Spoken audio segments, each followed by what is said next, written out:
Hello and welcome to Pokemon GO Podcast.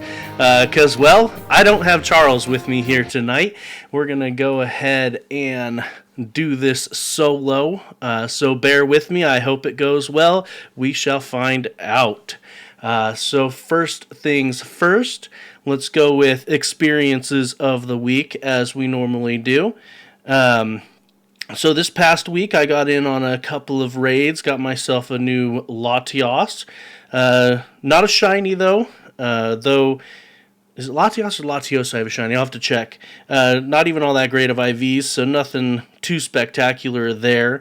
So Latios. I have a shiny Latios from a long time ago, from 2019. So yeah. But, every little bit helps, plus I don't even know if I got any XL candy from that. Nope. So, it is what it is. That will always be a struggle when it comes to the legendaries, is getting the XL candy for them, at least until they make it possible to get XL candy from more sources. So there's that. But all in all, it's been a pretty generic week besides that. Did get myself another bag on, which is always good. Again, trying to get those XL candies. And did catch a Muna. Just got one, the floating jelly bean. But yeah, so that's fun there as well. Hello, Nearly Fletcher. Thanks for tuning in. And let's go ahead and see what we have in the Discord. If you want to be part of that Discord, all of our levels of Patreon get it. I say all of them like there's a whole bunch. There's only 2 levels of our Patreon. But that's patreon.com/Pokemon GO Podcast. And so here we have US Nate Scout, who deems himself the real fraud. Not to be confused with Barry Folk, who deems himself the original fraud. But US Nate Scout got 2 Charles catches, got a couple of shinies, so a shiny Magikarp and a shiny Krabby.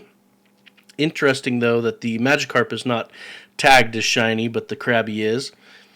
And then I spearheaded a campaign trying to get Charles to charge his gacha. I think maybe that's why he's not here tonight.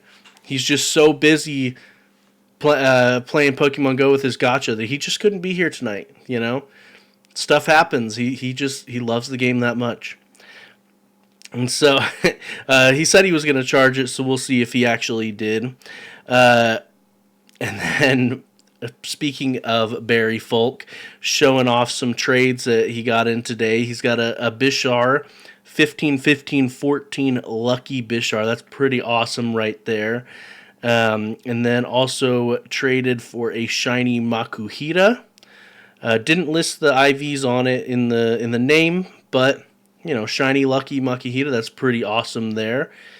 And then also showing off, he finally has a level 50 friend, which is pretty awesome because at least getting to 50 legitimately, because of all the different time gates, could only happen within the past couple of weeks. So that is pretty awesome there. So we've got that. And then experience of the week is being stalked by Tom. Oh, Tom, what have you been up to? I don't even think... Sorry for just a second. I don't even think we have a speak pipe from Tom today. We do have 3. One of them's from Anonymous, so maybe, but the other 2 are labeled. So I know that they are not from Tom. But we might have a speak pipe from Tom if he left his name anonymous. But yeah, good old Tom. Fraud Watch 2021. Purgit showing off a shiny Latios. Pretty decent IVs on that as well. 15-11, and looks to be about 12 or 13. So that's pretty awesome there. And another shiny Latios with... Wait, is that the same one? It's got the... Nope, it's got different IVs.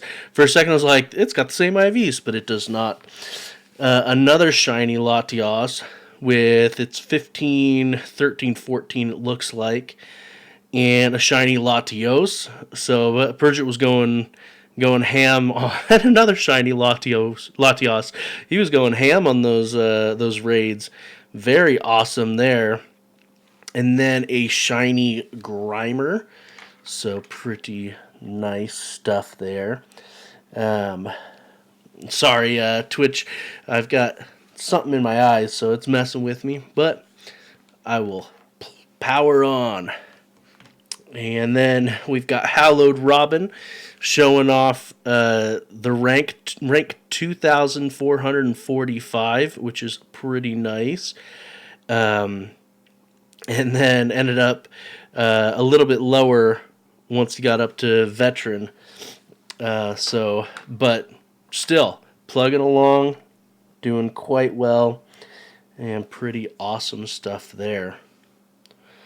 And then we've got US Nate Scout with a shiny Jigglypuff, and I love that the screenshot shows Jigglypuff in the snow. Just looks adorable. Popeye showing off a lucky red-striped Basculin. For those that may not know, Basculin has two different colors, the red stripe, and I believe the other one's blue stripe, but they are a couple of hemisphere, so split down the hemisphere on which side of the hemisphere determines which version you get, so it's a regional, the two different versions, similar to how Shellos, his two different colors, are in different regions as well. Terry calling out Charles, telling him to get his gacha charged and to unmute the raid channel. Popeye showing off a perfect purified Teddy Ursa. Terry, he's flaunting his how many Pokeballs he has. He has 1,741 Pokeballs, and I made a comment here that might be more than Charles has bag space. And then Nolte coming in just about an hour before the show here said he took it easy this week, and an easy week for him is two shiny Latios, a shiny Shadow Beldum, shiny Nidoran male, shiny Stantler, shiny Magikarp, and a shiny Miltank. So pretty good stuff all around there. And then we have the discussion for this week. Yeah, Alan13 Gaming, the shiny milk. Blue Miltank makes me think of blue milk from Star Wars. So we've got the discussion from this past week, which was how could Niantic make stickers more rewarding? Last week we talked briefly about how I view stickers as, well, and functionally they're just a cosmetic thing. They don't actually do anything in the game.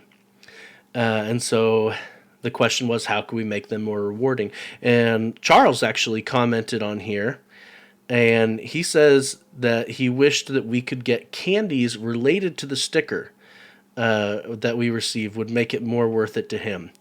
So, candies related to the sticker. Now, not all of the stickers have Pokemon on them. Some of them are for different events, and perhaps it could be a random Pokemon based on the featured Pokemon of those events. That could work. But yeah, so I'm still trying to think of how they could pull this off, to be honest, make the stickers more rewarding. And then Shiftwork says, a sticker book where we can see what stickers we have collected and what we still need to get. So another box to check for different things collected. And that could be an idea, and possibly if they went that route, they could also provide rewards based on how many stickers you've collected along the way. So that is definitely an idea, definitely a possibility. So yeah, just thinking out loud here, and I think Alan Gaming's gonna going to give us a comment here live on the Twitch chat. But those are both okay ideas. Those are good ideas. I like the sticker book idea, especially if they added the add-on of getting some rewards. But even when I'm trying to get rid of my stickers, I always have an overabundance of stickers. So maybe being able to turn in stickers, that would be an idea as well. Like turn in, say, 5 stickers for some Pokecoins or something. I mean, everyone always likes to get Pokecoins whenever possible, right? So perhaps not, because that would cut into their bottom line. But maybe turn them in for maybe Pokeballs. That wouldn't be half bad. Being able to exchange extra stickers for Pokeballs. Plus, if they had the sticker book, then you could see which ones you have gotten before as well. Because, like, I've got, if I go into my stickers here, I've got some stickers here that I don't want to use because I'm never going to get them again. So, for instance, these GoFest stickers. I've got 5 of each of these GoFest stickers from 2019. I may never get those again. Here's GoFest 2020 stickers, and so some of these rarer stickers, I would like to have a record of seeing it.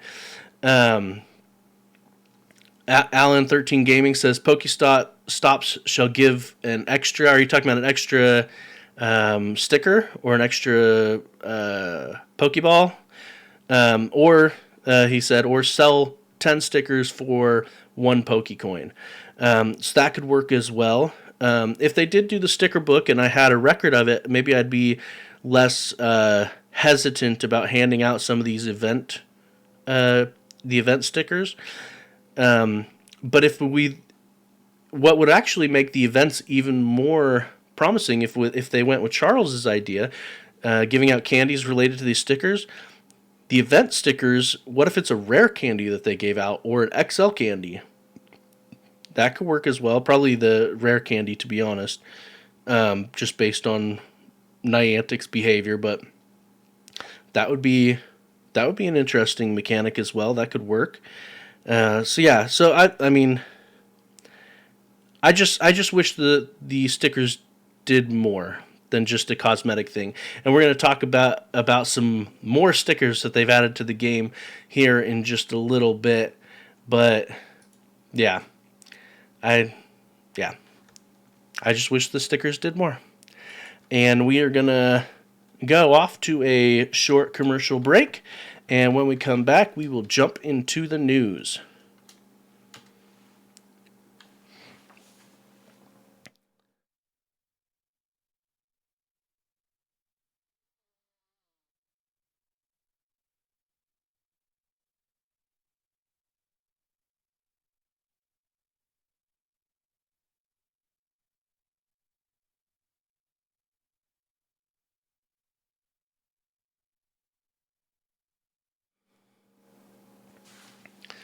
All right. Sorry about that. I needed to blow my nose, but question is, are we back from commercial break yet? Let me know when we're back from commercial break, and I will start with the news items.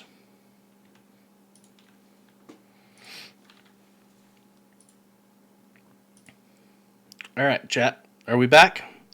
Sounds like we're back. All right, so the first thing we got here, they teased it out on Twitter. They showed a picture of some bird tracks on their Twitter page and said that this would be the featured Pokemon for March, and they have since announced it. So on March 6th, the Community Day will be Fletchling. Fletchling is probably my favorite bird Pokemon that you get at the beginning of the game. So in Gen 1, there was Pidgey. In Gen 2, there was Hoot, and so on and so forth. And Fletchling is probably my favorite. Probably because he remains pretty relevant throughout the game, the main series games, with his flying fire type. But in addition to that, he has an ability. I believe it's called Warm Body. I'd have to double check on that, but I believe it's called Warm Body. That makes it so he can hatch eggs faster. And we'll talk a bit more about fletching later, because spoiler alert, he's gonna be the random trivia. But yes, so we have Fletchling. You can encounter a shiny one, of course, because it is Community Day. Evolving it during Community Day, it will know Incinerate. Reminder, especially to me, to take snapshots. But yeah, Alan13 Gaming is saying, yay, new shiny. And I definitely agree. I echo those thoughts 100%. Because the last couple of shinies have been the last couple of community days have been shinies that were already released. But yeah, so, and this will be the first community day of this year where having a ticket to the Kanto event doesn't automatically get you into the $1 special research, the Bravest Bird research. And then during the event, of course, incense will last an extra amount of time. It'll last for 3 hours. So if you're playing for the whole time, 2 incense will get you through the entire event, since it's 6 hours long, 11 a.m. to 5 p.m. local time. And then the other bonus is 3 times catch experience, which, for a lot of people, that experience matters again, because they increase the cap, and a lot of people don't have sufficient experience. I know personally it's going to take me a while to get to 50, at least just from experience, not even thinking about all of the other requirements at each stage. So, but yeah, so that's March 6th. That's a Saturday from 11 a.m. to 5 p.m. local time. And yeah, I'm actually pretty excited for that. So, even though I am Mystic, I've always leaned towards a lot of the fire Pokemon. So, with his evolution, Talonflame being a fire type, I really like it. So yep. The next one, this was just announced earlier today, actually. We're going to close out the Pokemon Day weekend with a Kanto-themed raid day. And this is not surprising, at least not to me. But these raids will be available also during the event this weekend as well, the Kanto Tour event. But yeah, so on Sunday, February 28th, so that's the last weekend of the month, 11 a.m. to 2 p.m. local time, so for 3 hours, we'll have a raid day where Articuno, Zapdos, and Moltres will all be appearing in 5-star raids. Their shinies will, of course, be available, because, well, they've been available for quite some time now. And Giovanni is going to be having a different Shadow Legendary Pokemon during this. They don't specify who, but my guess is Mewtwo. Alan13 Gaming says, why not Mewtwo? And my guess is because Giovanni will have Mewtwo. I could be wrong on that. That's just my guess. I wonder if we'll see a return of the armored Mewtwo. We'll have to wait and see. But during that, you can also pick up a free bundle of 3 remote raid passes in the shop. So that's nice. And then you can also get 5 free regular raid passes by spinning Pokestops or gyms during the event. So between those free 8 raid passes, you should be able to get some, if you're determined to, you should be able to get some pretty good ones on there. So also during the event, you can use a charge TM to change a shadow Pokemon's charged attack from frustration to something else. So that's pretty exciting right there. I've got a couple of shadow Pokemon that I would like to do that with. Ironically, that might be the most exciting part of this event for me personally. Though it'll be fun all around, but we've had the legendary birds a bunch of different times, and so I think I even have at least Moltres. I think I have a couple of shiny Moltres actually. Let's see if I can spell legendary right, then I can see that. One shiny Moltres and 2 shiny Zapdos. So yeah, the pink Moltres. The shiny Moltres has the most distinct color change. Zapdos and Articuno are a lot more subtle. Yeah. Ooh, a Gothita. I do like Gothita. Need to get those candies. But yeah, so this event, again, this is the last Sunday of the month, February 28th, 11 a.m. to 2 p.m. local time. And I don't know who the shadow Pokemon is going to be, but with Articuno, Zapdos, and Moltres, in general, you just have to use somebody that's throwing rocks at them because they're all flying types, so rocks are going to be super effective, especially Moltres. But yeah, so that will be fun. Now we've got someone here criticizing the Community Day Pokemon.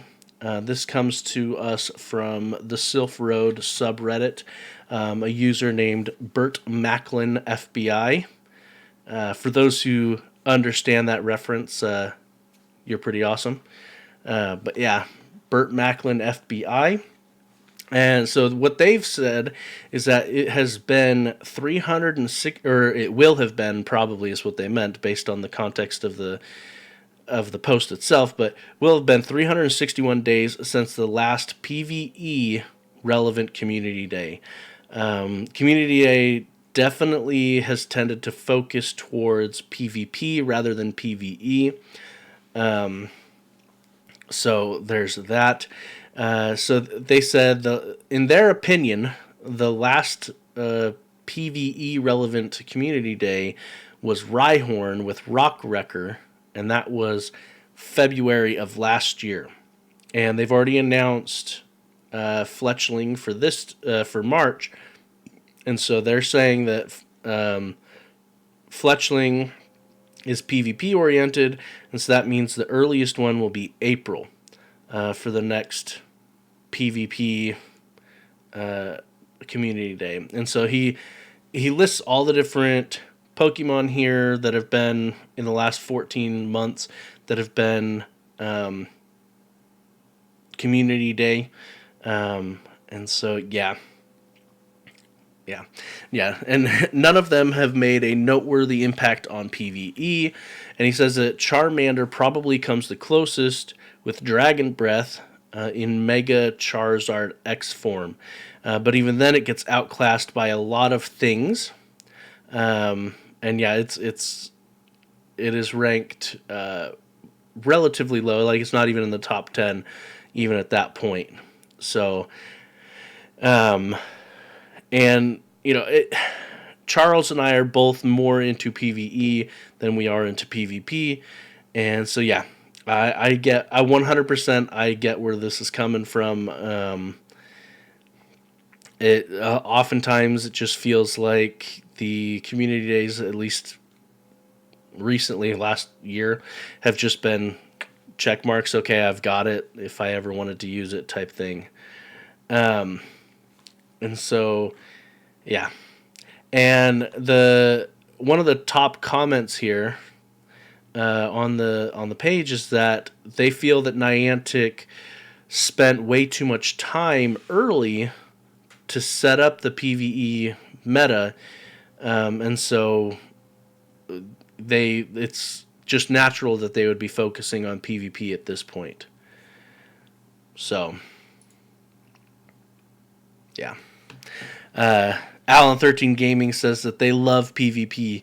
So I would like to hear what your thoughts are on the last year's Pokemon, the Community Day Pokemon, being PvP focused. Have you thoroughly enjoyed that? Do you wish they had some more that were PvP, or sorry, PvE, versus what we've been getting PvP?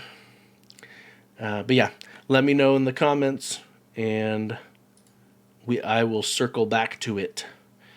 But yeah, we've got basically everything else that we're going to be talking about tonight will be about the Kanto Tour. Niantic has been prepping for this tour since late last year, and for their sake, I hope that this goes off without a hitch. But yeah, so Alan13 Gaming says that more PvP Pokemon, because they can be, is that supposed to be meta? Yeah, a lot of PvP content can be used in PvE, that's true. But yeah. Plus, I don't know. Do we really need people soloing these high-tier raids all the time? Because I've seen a bunch of videos of solo or duos of almost every raid. I mean, you've got to have the perfect setup to do it, but yeah, there's very few raids where top-tier players that have the perfect setup can't at least two-man these raids. And so really, is it the need for PvE Pokemon, or is it the need for PvE to become more exciting? I mean, we did get Mega, but is that?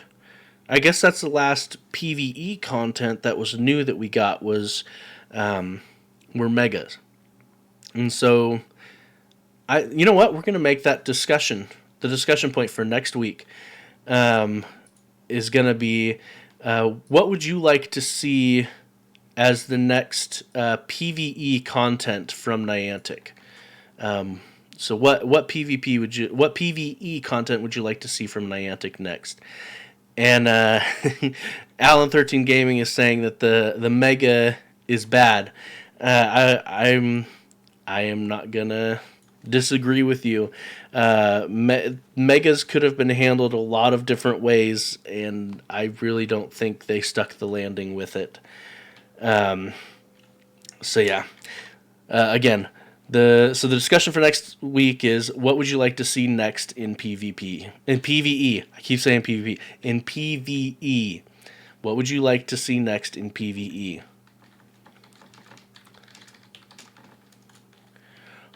But yeah, so let's see. Okay, so like I said, the next stuff we're going to be talking about is the Kanto Tour. Niantic has been pushing a lot of assets specifically related to the Kanto Tour.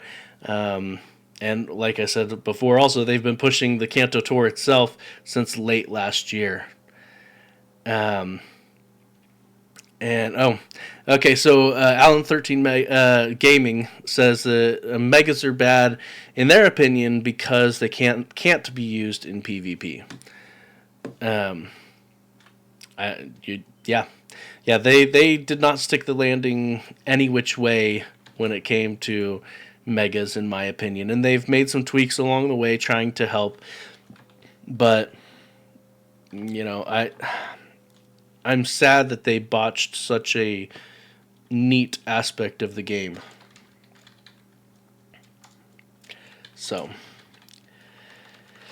and maybe we'll have that as a discussion point for the week after, what Niantic could do to improve the Mega system. But yeah, so I was talking about some of the assets that have been added to the game recently, so they put in some stickers. So we have the Pokemon GO Tour sticker, which looks a lot like the Pokemon Go the Pokemon Go Fest sticker for 2020. Very much the same. So there's that. And then we have a Mew sticker, which is actually pretty adorable in my opinion. And then we have a Mewtwo sticker. Again, they're pushing all of these stickers, and we all know how I feel about the stickers. I do wish that they did more. But if Charles's idea went into it, having Mewtwo stickers give you Mewtwo candy wouldn't be half bad. That I would like that. So, there's that. And then they also are pushing in a ton of clothing outfits. So there's a Kanto Tour green cap, a Kanto Tour red cap, and a shiny Mew shirt, a Venusaur, Charizard, and Blastoise jackets. That's 3 different jackets. They are pushing 3 new face masks into the game as well. A grass mask, fire mask, and water mask. And then they pushed in 2 different Muna hats.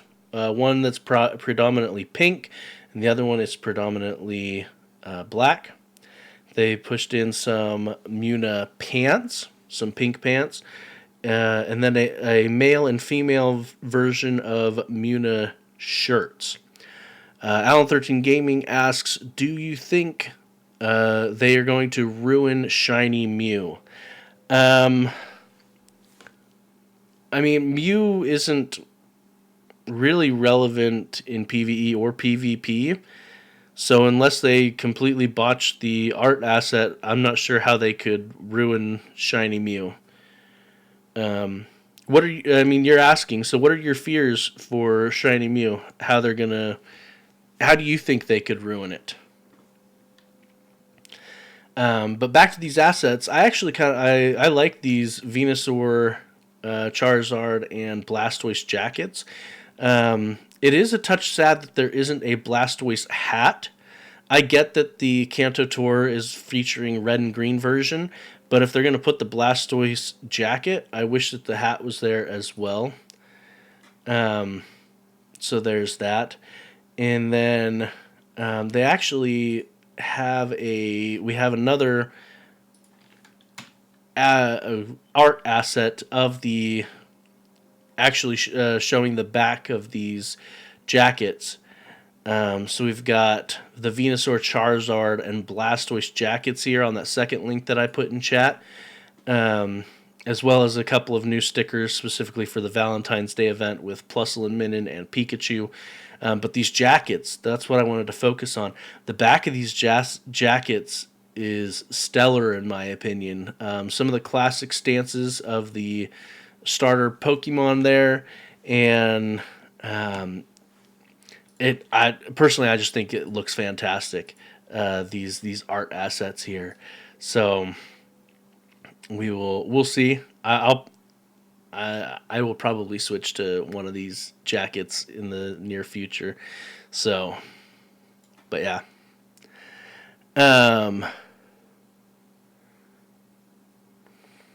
So I'm gonna need you to explain. I don't quite understand what you're saying there, Alan 13 Gaming. So you think that the tasks are what's gonna ruin the Shiny Mewtwo or Shiny Mew?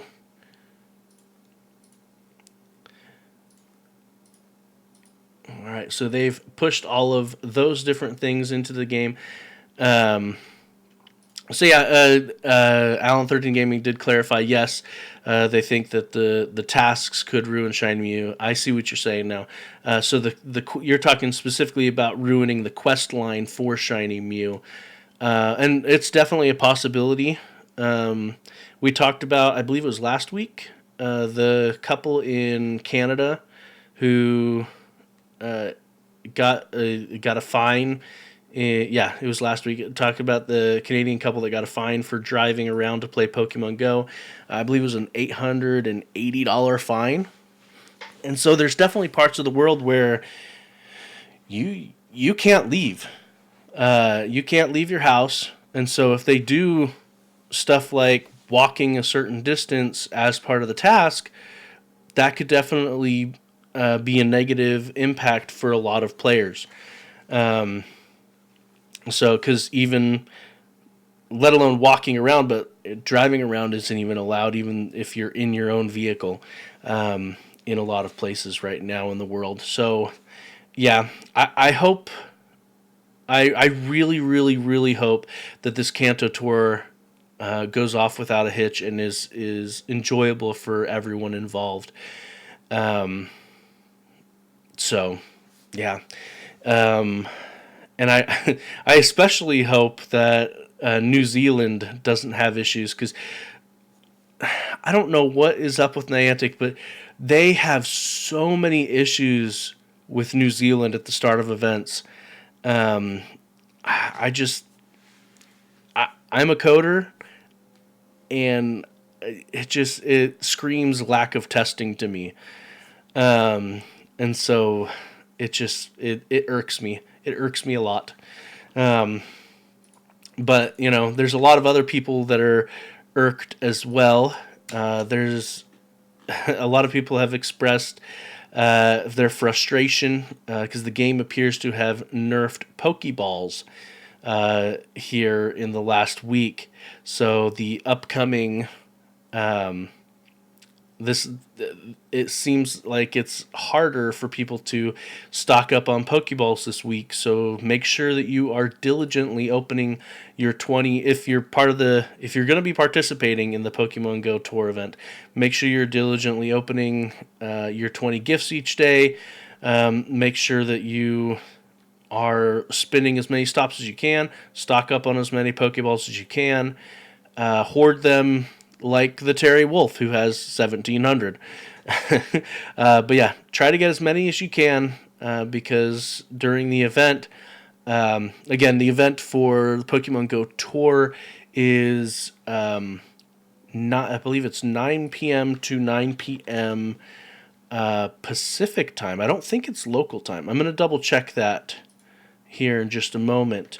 But yeah, the Pokemon Go Tour, make sure you stock up on as much as you can. It is a 12-hour event. It's going to be big. So yeah, the location is worldwide. I'm looking at the events, the event page, and it doesn't actually put a timestamp on it, so I wonder if it is local time. I was trying to look for the blog post of it to see if I could find that. But yeah, it is 9 a.m. to 9 p.m. And I'm super curious to see what the time frame on that is, and because it's been so long since they posted the Pokemon Go Tour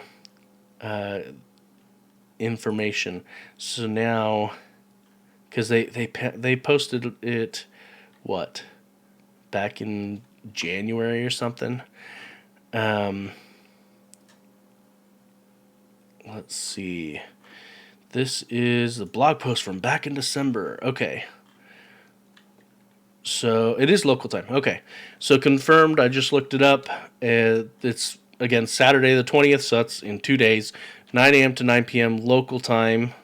So yeah, make sure you have as much candy as you can.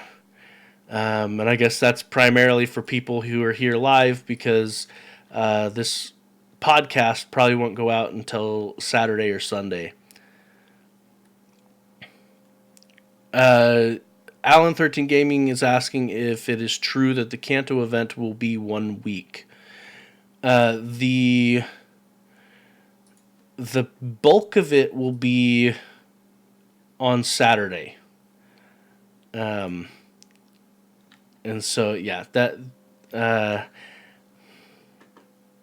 yeah, I don't know how much to phrase beyond that. Like there's gonna be some follow up things, like they've talked about extend the event and things like that. Um, but whenever it comes to experiences like this with the events, um, I think there's only been one time where they've said, "Hey, the special research is going away."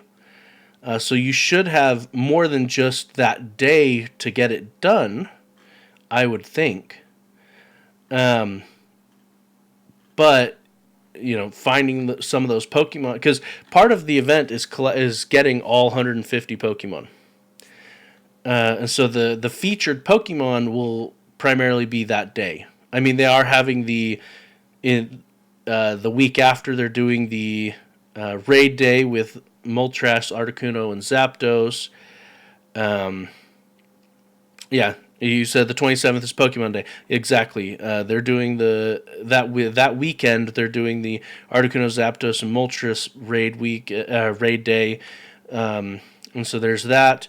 And part of the event, like you were saying, you wish that Mewtwo was part of the raid day that's going to be happening the following week. But Mewtwo will be in raids on during the Pokemon Go Tour Kanto event. So for ticketed people. Now, and I focused primarily on the ticketed portion of the event. There is a limited version of the event for non-ticketed people.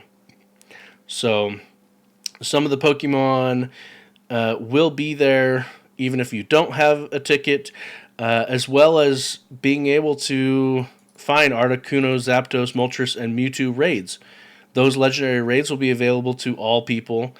And then you will have access to some timed research as well, and the trade distance will still be increased. And yes, Shiny Ditto has been confirmed as part of the event as well. So yeah, I'm hoping that it goes swimmingly, that it is a fantastic, amazing event. But yeah, I do feel bad that it appears that the Pokeballs have been nerfed ahead of the event. I personally feel it should be the opposite. But there's a lot of things that Niantic does that I don't always understand. And then we've also got a couple of infographics here that show the differences between red version and green version of the event. So it shows, we've talked about this in the past, but it shows the different event exclusive Pokemon, as well as it shows their shiny forms on this. And then it shows also which ones have increased chances, and it shows their evolutions off to the right as well. So it shows their base forms on the left, and it shows their evolved forms on the right. But yeah, like I said before, I picked the red version primarily because of Growlithe. Growlithe is one of the exclusive Pokemon as part of the red version of the event, and so I really wanted to get him. Now, earlier I said you have to catch 150 Pokemon, but they have stated that trading does count. So meeting up with people and trading, or 40 kilometers, up to 40 kilometers, you can trade to get all of these different 150 Pokemon. So part of your build up to this event could be saving specific Pokemon so that you can trade them during the event. And also coordinating with your local groups so that you can coordinate trades as well. So good stuff there. Now we've got a couple of speak pipes. This first one is coming to us from Jacket K. All right, let's see. Greeting interwebs, it's Jacket K, and it's time for some Shadow Pokemon trivia. Today we'll be talking about Shadow Viabra, but mostly talking about how Pokemon Coliseum allowed me to discover one of my favorite Pokemon. I probably did see a Trapinch or two playing through the original Generation 3 games, Ruby and Sapphire. But I never used it, so I don't think Kitme made the association that Viabra was the evolved form of Trapinch. But when I saw that Viabra, I knew it was meant to be. So I stole away this not Dragonfly dragon from this evil trainer, made it my own, purified it, and used it for our adventure. Hard to remember just why I loved it so much. Its design just appealed to me in just the right way. Though actually what was probably more appealing than its design was just its typing and ability. Ground Dragon gave it so many resistances, and it could float above the ground? Kid Me loves things that float above the ground, especially in a game all about double battles. Pairing it up with something that knows Earthquake, you just spam the most powerful move in the game with no repercussions. Yay! This story can also be used as an example to showcase one of the many things that fans of the GameCube games love so much about them. The Pokemon selection is unfortunately very limiting, but for those limitations in the way the game's designed, that forces you to use Pokemon you normally wouldn't use, and through that process maybe discover a new favorite. It makes me curious how different my life would be if there was never that Viabra in Pokemon Coliseum. Very interesting. Trapinch was definitely, if I remember correctly from the Gen 3 games, you could only find him in the center area where that desert portion was, and or maybe even right around it. But yeah, I haven't really, in the main series games, I've never trained a Trapinch. And now I have done, let's see, how do I want to phrase it? So I've done playthroughs where I said, no, I can't use these Pokemon because they're my go-to Pokemon.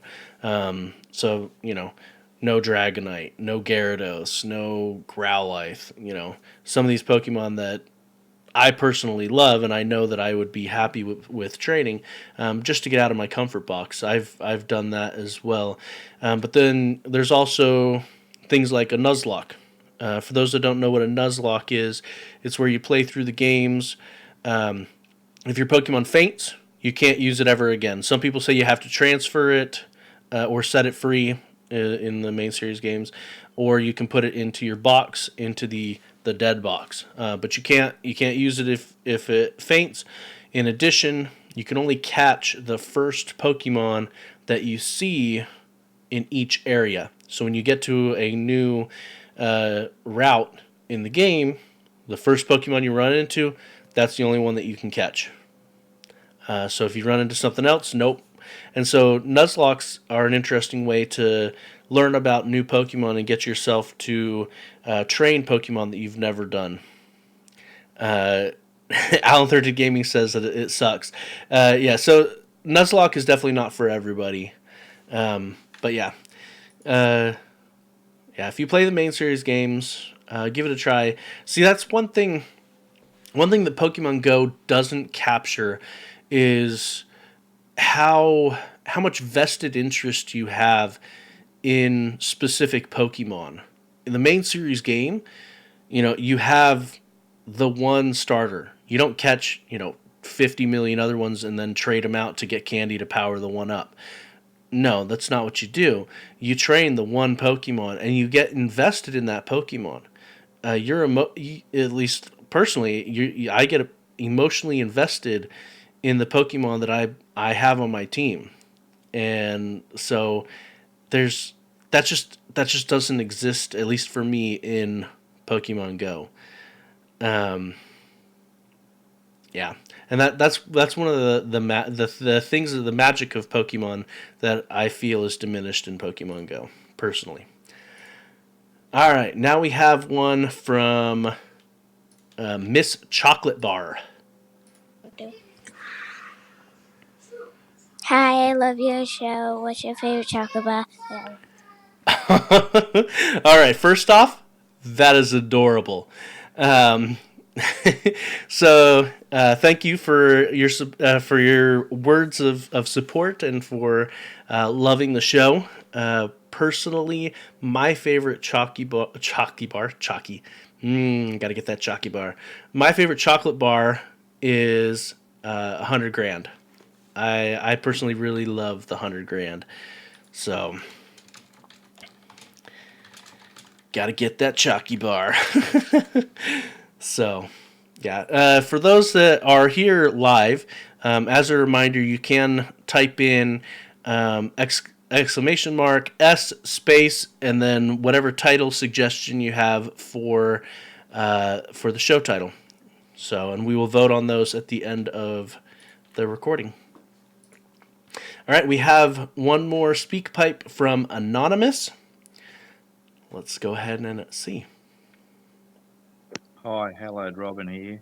The reason I renamed Goldine to 50th is because I caught it on my 50th birthday. And Tom, you are the Lord of Fraud. The Lord of Frauds. Okay, so 50th birthday. Congratulations. Shiny Goldine on your 50th birthday. That's pretty awesome, Hallowed Robin. So Tom is the Lord of Frauds.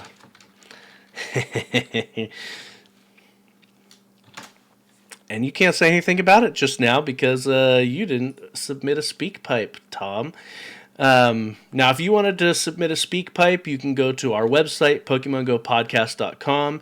On the right-hand side, there is a green button to leave a speak pipe. As long as you have an internet connection and a microphone, you can do that. If I'm not mistaken, they can be up to 90 seconds. Well, there's no one here to ask me what time it is, so I'll just go ahead and say it. It is time for Random Trivia.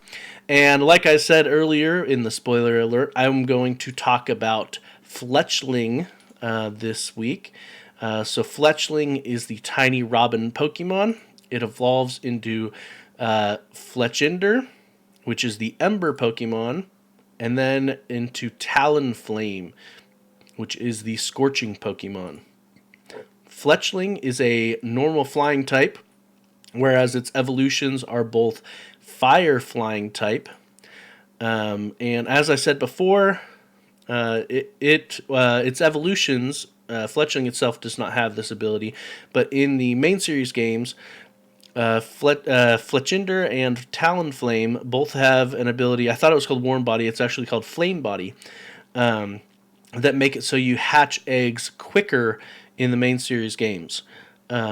So egg hatching is actually somewhat similar in the main series games as it is to Pokemon Go, where you have to have a certain distance. Now, Pokemon Go tells you what that is, whereas the main series games do not. And so you need to take a certain number of steps in the main series games in order to evolve a Pokemon, and Flame Body reduces the number of steps. And so, yeah. So, let's see, what is it? I can't remember how much it reduces it by. Oh, halved. It cuts it in half.